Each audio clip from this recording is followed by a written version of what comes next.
Ollie, what was that?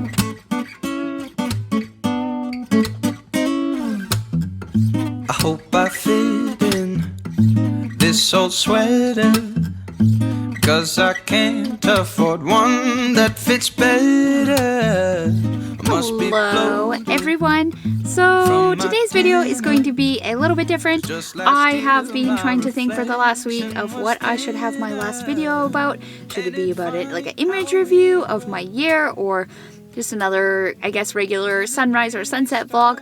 However, I thought that we probably all really just need some wholesome content right now, and the photography stuff can wait, so I wanted to have this video be all about Ollie. Let's get right into it. So I adopted Ollie when he was 4 years old. I am his second owner, and at the time when I was ready to have a dog, I was looking for a greyhound actually. So I was going through the adoption process of adopting a retired racing greyhound, but it is definitely not as easy as I thought it was going to be, and there wasn't many dogs available because for us in Canada they come from the United States, so it's quite the process to actually adopt one of those dogs.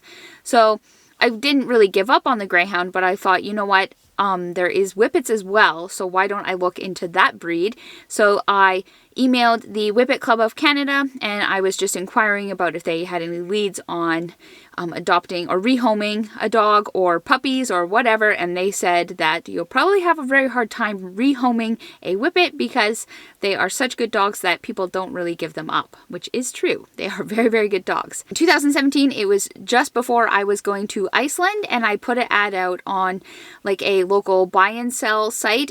We call it Kijiji, and I set it for the entire province of BC, and I basically just said I'm looking for a Whippet, puppy or adult. It doesn't matter. I did have a preference of color, so I kind of just threw that in there. And then shortly after, I got an email from a young girl saying that she had just moved into a smaller place, so her dog, which was Ollie, so Ollie, he didn't have the space to run around like she wanted him to, and he was currently just kind of hanging around her mom's farm with the other dogs. So she saw my ad and thought, you know what, maybe it's time to rehome him. And that is basically how I got Ollie. I'm gonna have to say that was a pretty good rehoming story because it worked out just great. Ollie has a great life now. I got a really good dog, and his old owners has the peace of mind that he went to a good place. Ollie is a purebred registered Whippet. If you don't know what that is, a registered dog is basically what I think, I could be wrong, but it is saying that the bloodline of the dog is pure. It is a true purebred dog. There's nothing in there from any other mix, and I guess that is basically what makes a dog registered, and then kind of makes them a little bit more expensive to buy. So that is what Ollie is. He is as purebred a Whippet as they come. He is around 40 pounds. I think he's 5 pounds overweight. Or so his vet says. Even though Whippets are very slender dogs, they can be overweight as well. So he's larger for a Whippet. He's a big male Whippet. I think that greyhounds get up to be around 70 pounds, so that kind of gives you an idea of the size difference. Greyhounds are just a lot taller and a lot more muscular. I have seen a greyhound before, and my oh my, are they ever impressive. Ollie is not as fast as what he was when he was younger. He's almost 8, so he was pretty quick when he was around 3 or 4. That's usually when they retire them from racing, is when they get to past 3. But he is still faster than all the other dogs in the dog park, except for some of the puppies. Some of the young puppies can really catch up to him. He is getting older, so I notice as he's getting older, his body is changing.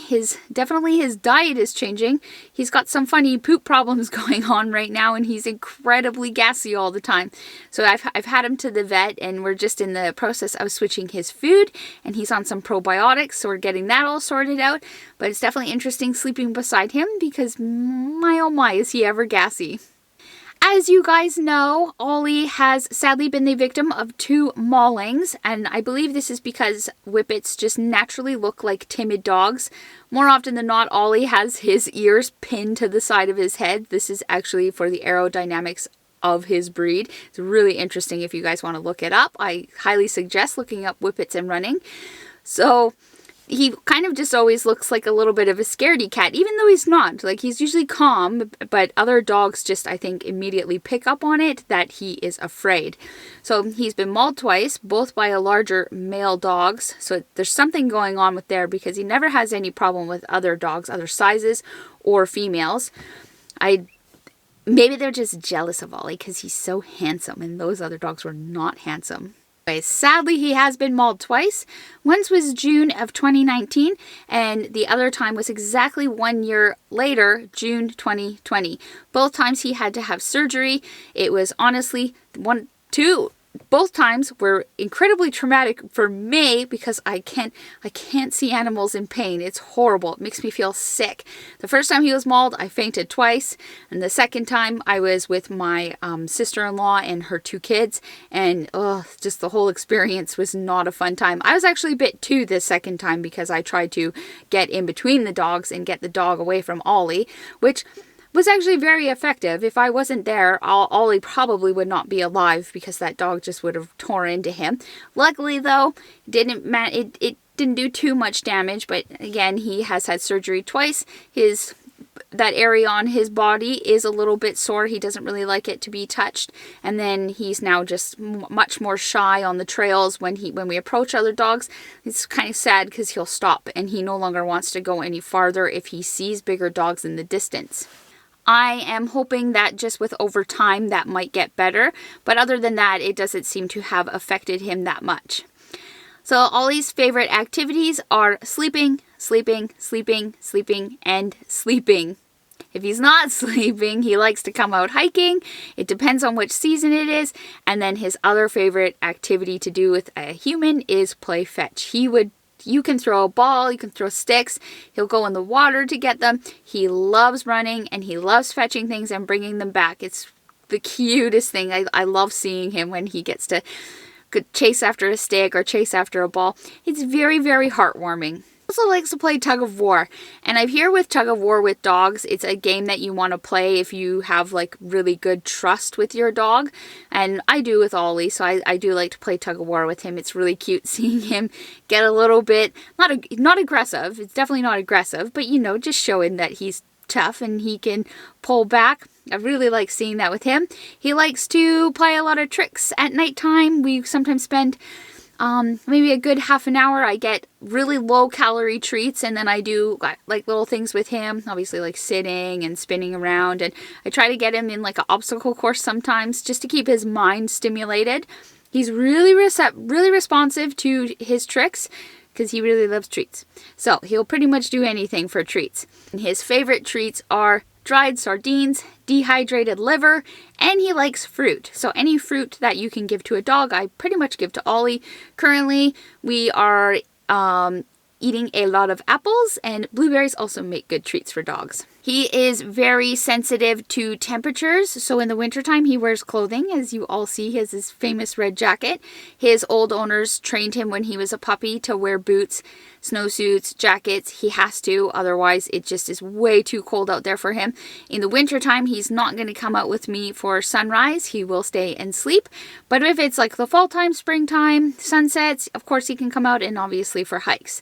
In the summertime, it's also hard for me to have Ollie out.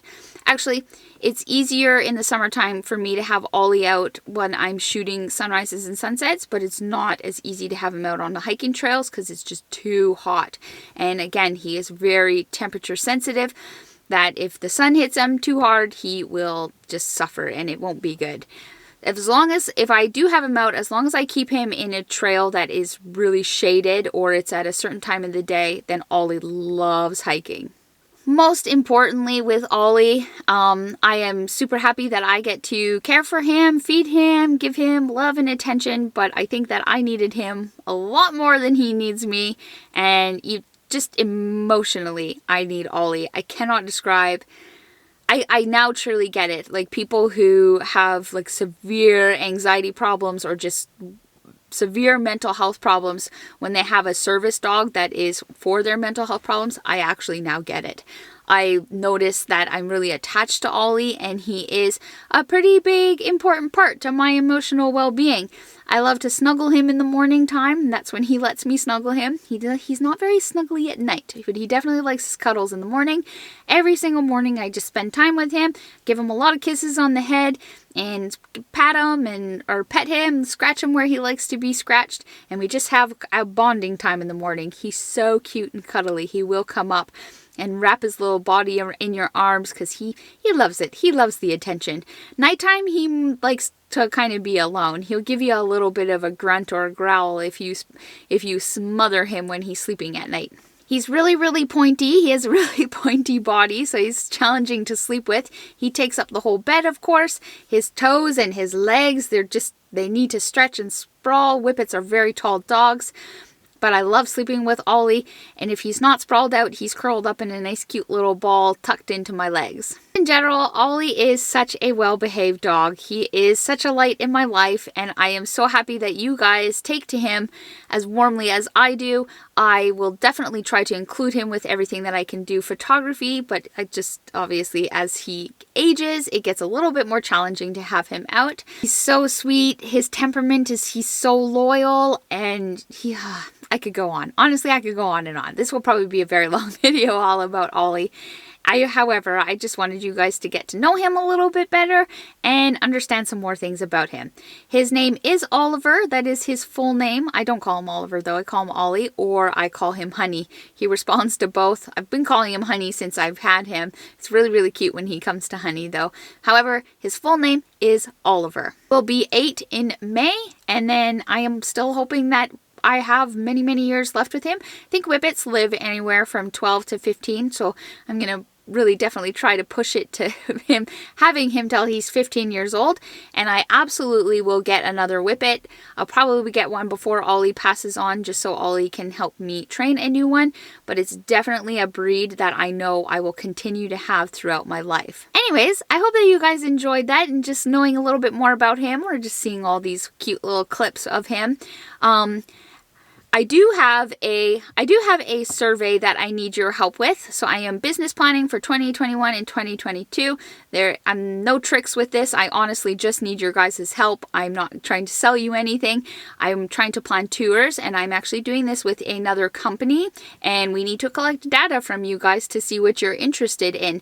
So I think it's like a 2-page survey. It doesn't have very many questions on it. It just has basically countries you would like to go to, activities that you would like to do, and your age. And you do have to put in your email. So if you are open to helping me out and you would like to help me grow in my business, then please fill out that survey. I would really, really appreciate it. That data is very, very important to business growing. But other than that, I really appreciate your guys' support this year. I started my YouTube channel in April, and I believe that I figured out what sort of content I would like to create. It's been kind of trial and error, but I do notice that I basically just like filming when I'm out shooting and showing you the process and the behind the scenes. That definitely is what I gravitate towards. I want to make sure that I have some sort of education in the video, so you guys are learning something, just not watching me walk out in the water all the time in selfie dresses taking pictures of myself.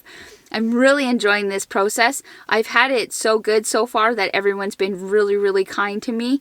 So the people that leave me comments, and especially to the people that come to Instagram and send me direct messages and tell me like the positives about my videos or little things that I need to work on, I love that. I thrive off of feedback. I would listen to anything that you guys say. It's very important to my business to help me grow, because I think that this is for all of us. It's for me and it's for you guys.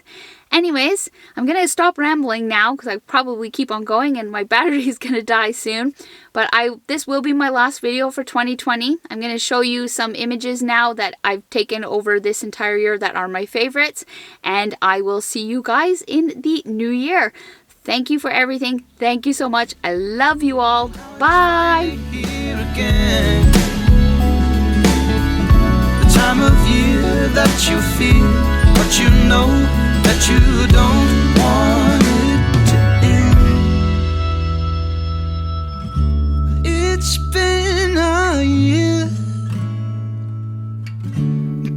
Christmas is here. Family is near to say, why don't things just stay the same?